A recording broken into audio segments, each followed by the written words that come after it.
Hello, and welcome to another episode of the Profit Minds podcast. I'm your host, Dr. Stephen 𝐏𝐫𝐶, creator of the Profit Minds Growth System, a unique blend of profit growth, productivity acceleration, and building robust business process for scale. In every episode, I interview entrepreneurs and small business owners from around the world with a unique story to tell. You can find the show on YouTube, LinkedIn, Apple and Google Podcasts, Stitcher, Spotify, and more. Well, hi, everyone. Today, my guest is Scott Anderson, author of You're Not Toast and founder of Double Dare, a business coaching service helping high-achieving professionals break free from burnout. And today, we're going to talk about how to escape burnout. So welcome, Scott. Thank you. It's great to be here. Thanks, Stephen. Yeah. So the first question that I ask everybody, tell me your story. How did you get here? Well, thank you. Yeah, it's my story is so much my burnout story and recovery from burnout in particular. One of the reasons I'm so glad to be on your podcast is because unfortunately, so much of what people think will work with burnout actually makes it worse. And I went through that very same thing myself. But as we talked about before the interview, I'm a serial entrepreneur. I've launched 10 businesses and sold 8 of them. And as I like to say, I have the scars to prove it. And not all of them were successful, but I do have that experience, and that I've always signed my own paycheck. That's who I am. And so, what I discovered one day, and so it's interesting. Not only am I an entrepreneur, I'm also a licensed mental health therapist, and in part to launch a post-traumatic stress disorder nonprofit for military families. And so when I started to notice symptoms of burnout, I really didn't know what it was. In spite of my graduate school training and in spite of my practice, it kind of looked like anxiety, kind of looked like depression, but it wasn't really that. And I was having a hard time kind of understanding what was happening. Anyway, what happened to me was I was waking up in the morning completely exhausted. And you may remember the Bill Murray movie, Groundhog Day. And it was very much like that, where I would wake up at whatever it was, 6 a.m. with the clock radio going off and Sonny and Cher playing one more time. Thinking, oh my God, I've got to get out of bed and go do this, because I do sign my own paycheck and the paycheck of lots of other people. And if I don't get up today, the wheels are going to start to fall off my life in lots of different ways. So I had to answer the bell, just like Bill Murray in that funny movie. Wasn't as funny for me personally. Yeah. And I noticed that I was dead tired. I had expected a good night's sleep would result in me feeling refreshed in the morning. But what I was encountering was waking up just as tired as I went to bed. I tried a lot of things that didn't work, as most of my clients do also, like taking a vacation or taking a kind of a retreat, maybe going on a retreat. I went to therapists. I went to tried different medications. I tried everything that you can imagine and a lot of crazy things you probably can't imagine, and none of it worked. And, I got to a point where I was really desperate and was having that Groundhog's Day morning every morning. And there wasn't really anything in any of my graduate school training that led me to what burnout is. And if anybody would have asked me, I would have said burnout is an excuse that weak people make, I suppose. That's what I would have said prior to going through it myself. Because like a lot of us entrepreneurs, my solution to everything is rub some dirt on it and keep moving. And it really, really works until it doesn't work. We, in American business, people who rub dirt on it and keep moving and answer the bell every morning, no matter what, are usually rewarded until you hit this wall, as I did. And I was very lucky in retrospect. I was just looking everywhere I could to try to find something about what was going on. I stumbled into the topic of burnout and found a couple of scientists who have done a lot of work about burnout that I'd never heard of before. in particular, Christina Maslach from Berkeley, who created the term back in the 70s, burnout, and has done a mountain of research about it. And I slowly learned some principles about what burnout really is. First of all, I learned that it is recognized by the World Health Organization as a chronic disorder. It's a real thing that actually happens and affects 40% of the American workforce today. And that it has very, very specific symptoms that aren't what I would have thought of when I thought of burnout. Anyway, I was very fortunate. I tried a few things. I tried all kinds of things that didn't work, but very fortunately tried a couple that did. And then I started to offer the few things I could find. I was sort of eating my own cooking, and I was sharing it with some of my clients who are also burned out entrepreneurs, and they started to feel a little bit better. And we sort of enlarged on that and were each other's guinea pig for quite a while until we developed some basic principles that really do work. Yeah, so fascinating. So let's talk about the symptoms of burnout. I mean, how did you say 40%? Wow, that seems really, really astronomical. Let's talk about the symptoms and how do we tell if we're burned out? Maybe I'm burned out and I don't know it. Yeah, well, I hope you're not. I think I don't think so, but I think you'd know it. Yeah, I live in Omaha, Nebraska, which is the home of Gallup, and Gallup does both an engagement survey every year and a burnout assessment every year. And the engagement scores are people who feel, as you might expect, fully engaged in the work that they're doing. And that number has dropped to very low levels over the last several years, really since 2008, since the Great Recession of 2008. The engagement levels have dropped, and the burnout levels have increased. I would have predicted that at the end of COVID, if we are ever at the end of COVID, that we would have seen a significant decline in burnout rates, or in other words, an improvement in the way people feel. But in fact, the burnout rates have gotten even worse since the so-called end of COVID in, I don't know if you call it 2022. And so the symptoms, as you asked, are not what most people think about, but the first and the most prominent, the sort of the canary in the coal mine, is the bone-tired exhaustion that doesn't go away with a good night's sleep, doesn't go away with a vacation. I've had clients take 90-day and 6-month sabbaticals, returning to work to find that they're just as tired and defeated as they were when they started. Wow. And and in fact, for your show notes, I'll send you a link to an online assessment that I really encourage people to take. It's just a 20-question assessment, but not only will it assess your burnout, but it'll also give you a better idea of what the symptoms really are. Another one of the symptoms is isolation. And it's the kind of sense that no one really understands what's going on here but me, and I can't even really explain it to myself. So we tend to really isolate from other people. And I'm guessing that that's perhaps part of why it got worse after COVID, because most people are now working from home, or many people had not returned fully to the office. You know, it has pluses and minuses. COVID was interesting. For introverts, COVID was a positive thing. Working remotely was a positive thing. For extroverts, obviously, it was not a positive thing. And so it really depends a lot on the individual. But the symptom is absolutely true of feeling isolated. And it's sort of this, in fact, it can reach a point where people who are burned out experience resentment towards their coworkers, their business partners, even their customers, without being aware of it. And this sort of compounds the isolation. We tend to get short with other people, even with customers, even with very valued employees. And so this thing has a way of spiraling. The more isolated we are, the more resentful we become, the shorter we become, and so forth. Wow. And so those are the three most prominent according to the World Health Organization. Yeah. Okay.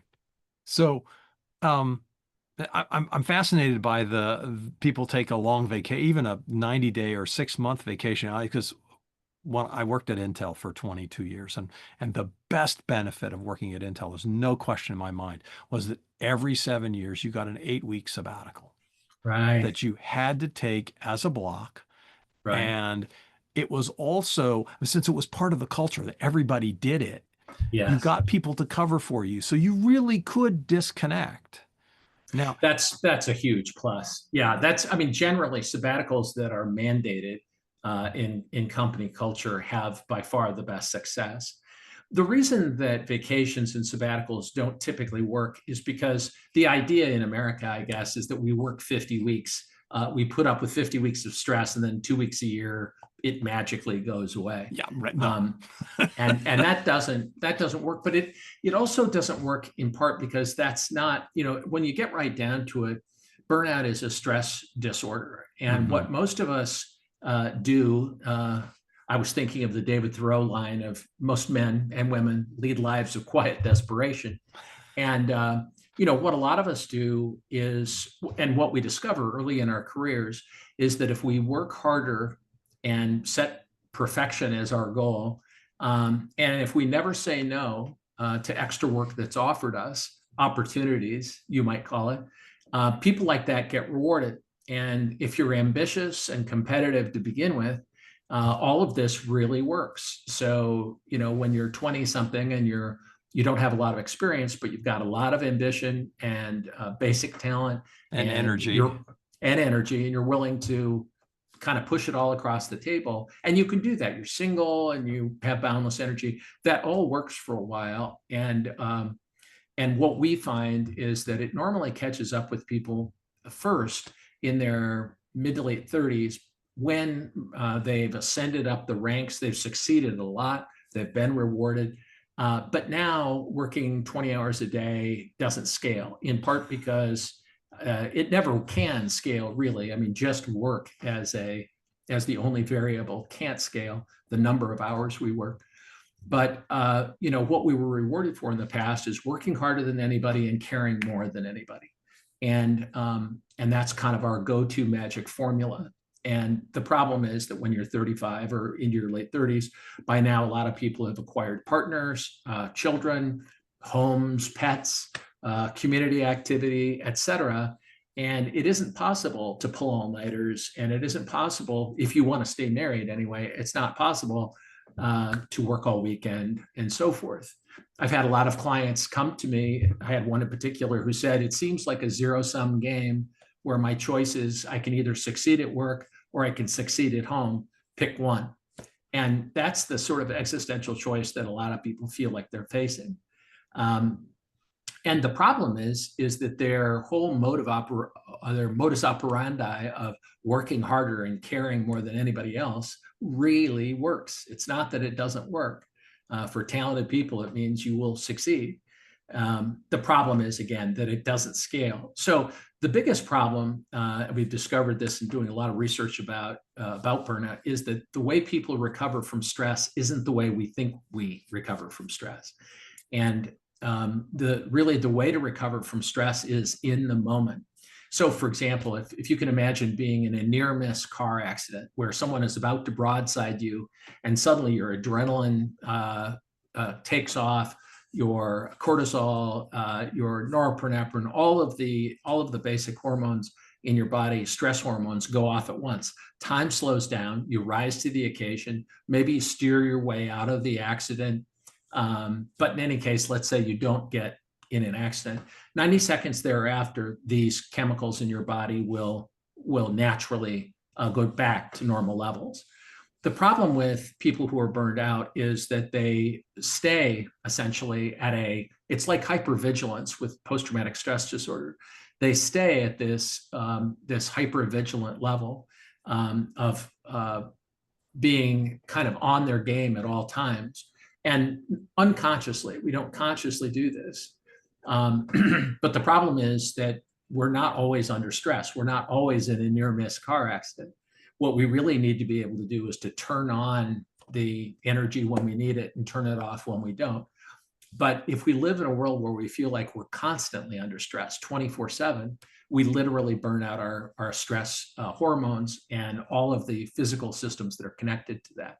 So that can't be fixed if we continue to think. It's an inside job. If we continue to think we always have to be in our game, and this is often an unconscious thought, but if we kind of cling superstitiously to the idea of I've always got to be in my game or I will begin to fail slowly but surely, we can't recover from burnout.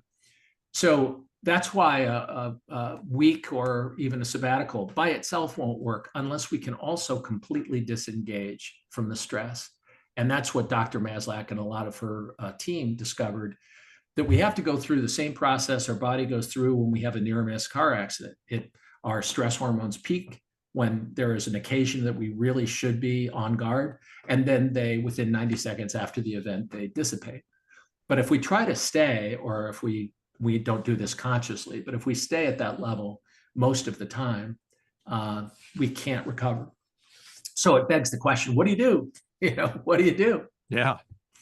So one of the things that you can do, and this is a small example, and in fact, I'll include a link to this when we send you some show notes links, is what Dr. 𝐏𝐫𝐨𝐼𝐭 proved and lots of others have shown, is that one of the ways to really recover from stress is to take a mini vacation. Instead of taking a 2-week vacation or a sabbatical, we need to take multiple mini vacations throughout the day.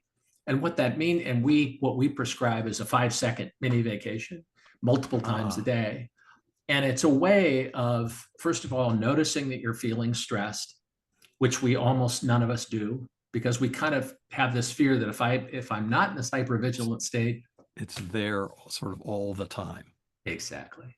So what we do instead, and I'll send you a link to this real simple technique called the R&R technique, is that we can, first of all, we just notice that we're stressed. And by notice, I don't mean to figure out the deadline we're under or the work environment or those horrible clients or whatever. I mean more just to scan your body and to notice where you feel the stress. And for almost all people, it's between the neck and the navel is where we notice it, often in the gut, in the shoulders, the sternum, the heart, sometimes in the shoulders. Women particularly notice it in the jaw and in the tongue and the throat.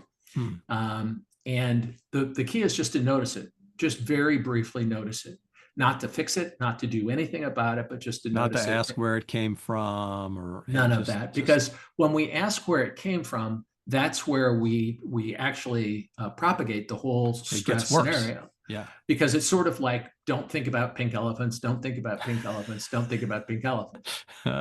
So we really have to let it go. And the way that we prescribe doing it, this technique, is just to notice that it's there, inhale deeply through your nose, exhale through your mouth, and imagine a door opening wherever you notice that, whether it's a tingling or a twinge or a pain in your chest, your shoulders, your gut, and just imagine that it's leaving. That it leaves the same way it would naturally if you were in the near-miss car accident. And that's the normal, natural stress cycle. So that we peak when there is a real occasion for our body to help us with a stressful situation, but we also have the other side of it. We have not just the flow, but also the ebb. And that's what this R&R technique does. If we take a mini vacation, 5 times a day is what I prescribe my clients. It only takes 25 seconds. I'm not asking you to meditate for 15 minutes, which my clients won't do, by the way. And it really, really works because it cooperates with what your body naturally wants to do with stress. It's supposed to have a beginning, a middle, and an end. It's not supposed to be a constant state of mind. Yeah. No, that's really great. I mean, I am a regular meditator, right? I do that in the morning. But hadn't thought about this sort of mini vacation. I love the 5-second thing. The main thing is that we have to, what works clinically, what works is, if what doesn't work, let me put it that way. What doesn't work is to try to fix it or to try to avoid it. Those two things won't work because, again, we get back, our brain is so smart, it knows that we're trying to not think of pink elephants. And our brains will just put a ticker tape that says, or a billboard that says pink elephants. If we try to either fix or avoid stress, it calls the stress to mind, and we actually make it worse. We tattoo it on our own brains. So what we have to do is to consciously disengage from it, to let it go consciously multiple times a day. And there are a lot of other techniques that we prescribe in our system, but that's kind of emblematic of where the solution is. It really, really works. It really works quickly, but it's just so counterintuitive to what most high performance people, what we know is we wrestle the problem to the ground. Whether we're changing a tire or splitting the atom, we wrestle the problem to the ground, and that's that. We overcome it with effort. Exactly. But thoughts and emotions, disturbing thoughts and emotions, as we call them, will only make it worse if we take that approach. It works with everything else. It just doesn't work with thoughts and emotions. Yeah. Yeah. So one of the other questions that came up, as we were talking through all of this stuff is what do you see as the role? Because I'm doing a lot of work with AI right now. What do you see as the role of AI in either exacerbating the problem or helping the problem, or what do you see as the future of this kind of challenge, burnout, with the jobs are going away from AI and all of that sort of stress that adds to it, but also, well, I can get a lot of my stuff done with AI, so maybe I can work less. There's a whole bunch of different ways. I'd just love to hear your thoughts on how AI is going to play into this whole sort of burnout thing. Sure. Well, as we said before the interview, I think about it the same way that I think about desktop publishing in the 80s when it came out and the Macintosh was invented, and all of a sudden, a lot of people in my original industry, the advertising and branding industry, a lot of people lost their jobs around that, and so it became a do-it-yourself kind of thing, and it became very popular. But what happened over time is that while it was possible to create something, to do it yourself, the question becomes, and the same question will come up with AI too, is what are the actual results? For right now, we're saving labor. I use AI a lot. And I think it's really, really smart if we can find anything, not just AI, but anything that will allow us to focus on our superpowers and the things that only we can do. That's normally a very narrow, we ask all of our clients in the Burnout Breakthrough Program to go through an audit process and to identify the 2 or 3 things they do that have the most impact as measured in their business and also at home. What 2 or 3 things have the most impact? And then we have them do a time audit and understand how many hours a week they actually spend in that genius zone, we call it. And most people say, I spend a half an hour doing those 2 or 3 things that, or an hour. Yeah, a week. A week, and, right, yes. Yeah, so anything that will allow our clients, we go through a process called goal shedding versus goal setting. And what we really try to get people to do is to focus on the things that will move the needle for either for your professional life, your personal life, or both, the farthest and fastest. And when people are honest about that, they find that they do a lot of work that's soothing to do or habitually comfortable to do, but does it move the needle for your either professionally or personally? And the answer is no. So anything that we can shed, or any tactic by which we can shed work that others can do better, faster, and cheaper, we should all do that. I mean, everybody, not only should we do it as managers or business owners, but all of our employees should be doing exactly the same thing. We want to optimize them, which can contribute very much so to the relief of burnout.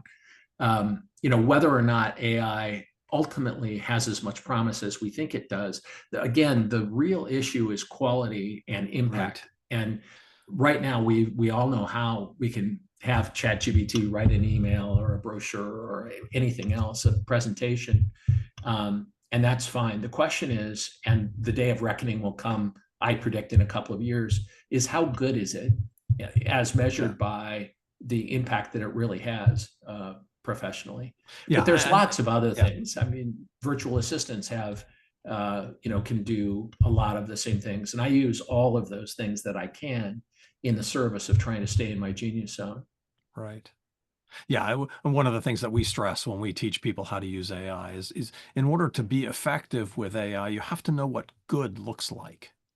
Yeah, You have to, exactly. and we teach people to treat AI like a very patient, tireless intern, Yes. right? Yes. Yeah, and AI is getting better and better, right? By the Sure. time this episode comes out, a few weeks from now, AI will be better, right? It's Exactly. continuing to get better, but fundamentally, you still need to know what good looks like because you need to be able, if you're doing it to create marketing copy, you know, there are things that it does that, well, some of it's not actually even accurate, but above and beyond that, as we reduce the amount Yeah. of hallucinations, it's Yes. still what is the client really looking for, and how do you make that emotional connection? Because AI doesn't have empathy. No. Although I understand that some people actually use it as a therapist, that's a scary thought. But Yes. but Yeah. I don't think yeah, we're there yet. no, But you're exactly right. And so really AI is only as good as the person who's using it. And not just the person who's using it, but how the person is using it. So you're exactly right. If and the more we scrutinize, I mean, if we ask for an email and we cut it and paste it and send it without reviewing it, then I think we're going to be very disappointed with the outcome. We may have saved some time, but we will have sacrificed impact, and net, right, I'm not sure if we right, gain anything. yeah. So, but bringing it back to burnout, right? Bringing it back to, are there any other things that you can do um, to, you talked about the 5-second vacation. I think that's a wonderful thing. What are there other things that you recommend or that you find as patterns that we as entrepreneurs have that contribute or remove or Absolutely. reduce burnout? Part of it is, again, is that it's sort of the good is the enemy of the best. That old saying, it really holds true when it comes to burnout.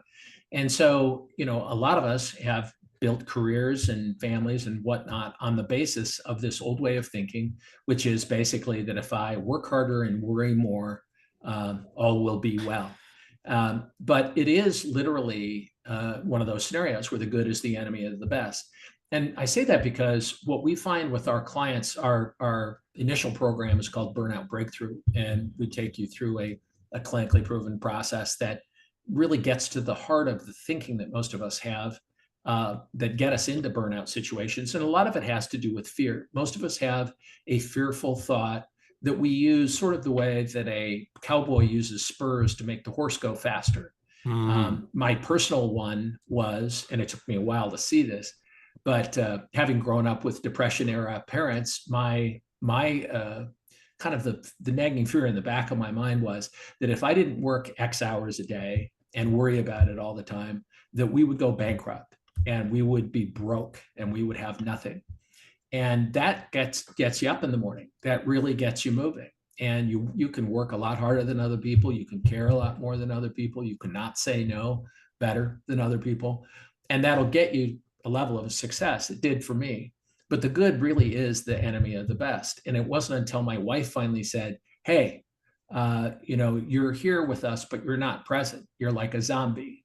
And I started to get pushback from my significant other. I started to get pushback from my employees who started to notice. And that was kind of my deepest fear was, how long will it take before they notice that I'm just mailing it in? It's taking everything I've got to get out of bed and go do this one more day. So, I think the real opportunity is to recognize that what we're doing is good, but it's not good enough. It doesn't scale. And for a lot of us, it's taking its toll on our health, both emotional health and physical health. So the biggest fear that I had as an entrepreneur and my clients do initially is, yeah, but I don't want a mediocre life. I suppose I could work fewer hours and make less money, but that doesn't sound like for a competitive, ambitious person, doesn't sound like a win. The answer is, and actually our graduate program is called Beyond Burnout. But what we have found with all of our high achievement clients is that by focusing on their genius zone, by shedding the tasks that others can do better, faster, and cheaper, and by going through this whole thought reorientation process, and actually shedding those spurs, that fearful thought, whatever it is, I'm not good enough, that's the core thought for most entrepreneurs. I'm just not smart enough. I'm not good enough, whatever. And so I'll compensate by working my butt off. When we can shed that, and we can normally do that within 2 or 3 weeks' time, a whole new world opens up, because then the thought occurs to us, if I can get past the exhaustion of this burnout, and if I can also sculpt my life to a point where I'm working 20 hours, but having double the impact or quadruple the impact, what does my life begin to look like? And so we've got lots of clients who don't work 60 or 70 hours anymore, get to spend as much time as they want with their families. But their businesses, instead of being mediocre, have actually blown up. We had a client that had a very successful multifamily housing fund of maybe $100 million, and was, the envy of everybody in his business, except he was killing himself and was on the brink of divorce. And today he works many less hours. He's got $1 billion multifamily fund, and but thinks about work and thinks about achievement in a completely different way. Wow. And I think that's really the key to all of this, is that instead of being a trade-off, like that existential choice I mentioned, succeed at work or succeed at home, pick one. The truth is, you can have infinitely more success when you change your thinking completely. And that's really I think the headline here is that we can actually be more successful than we ever thought was possible, but while simultaneously clawing back a life worth living. Wow, that's great. So, Scott, do you have a gift, something that you would like to offer to the listeners who've been with us for this journey? Yeah, here? Absolutely. So one of them that I would love to send you is a PDF and a video training called 5 Fast Ways to Break Through Burnout. And it'll give you some very specific techniques that you can use. And if you'll just, if they will mention that to you, then we'll give you the link and you can send it to them. It's a really good way to understand what burnout is. Included in that, by the way, another link we'll offer is the online burnout assessment that I mentioned. Right. If you don't do anything else, I'd really recommend to your listeners that they take the assessment, if for no other reason than to understand what burnout really is. And even if it's not for you personally, it may very well be for someone you love, one of your employees, for example, because it is very, very prevalent. The other thing I'd offer is that we offer a fast fix call, which is a 15-minute kind of first aid session about burnout. It's not a sales call. We're not trying to sell you anything, but what we'll ask you to do is to schedule a 15-minute call, either with me or one of our coaches, and we'll have you take the assessment and we'll prescribe some first aid that you can start doing right now. Techniques like the R&R technique, but customized for you. So if they go to fastfixcall.com, we will, one of our coaches will understand your situation a bit better and give you some first aid that you can start using today. Wow. That's really generous, Scott. Thank you so much for that. And if somebody wants to reach out to find more, is there a website? What's the best way to get in touch with you? Thanks. Yeah, the best way is burnoutbreakthrough.com. That's the name of our program, Burnout Breakthrough. And if you go there, you'll get a link to our book, You're Not Toast, and you can get a digital copy for under $5. And it's a complete. It tells you everything that you need to know to recover from burnout. It's a complete explanation of our process. So burnoutbreakthrough.com is the best place to go. Great. Thanks. And that concludes our show. Thanks so much to my guest, Scott Anderson, the author of You're Not Toast and founder of Double Dare. I hope you've learned something about how to escape burnout. I know I did. Thanks for listening. You've been listening to the Profit Minds podcast. This is your host, Dr. Stephen 𝐏𝐫𝐨𝐼𝐭. Please visit www.profitminds.net for other episodes or to contact me. Thank you for your positive feedback, comments, questions, and for sharing this show with others. Thanks for listening. Have a grateful day.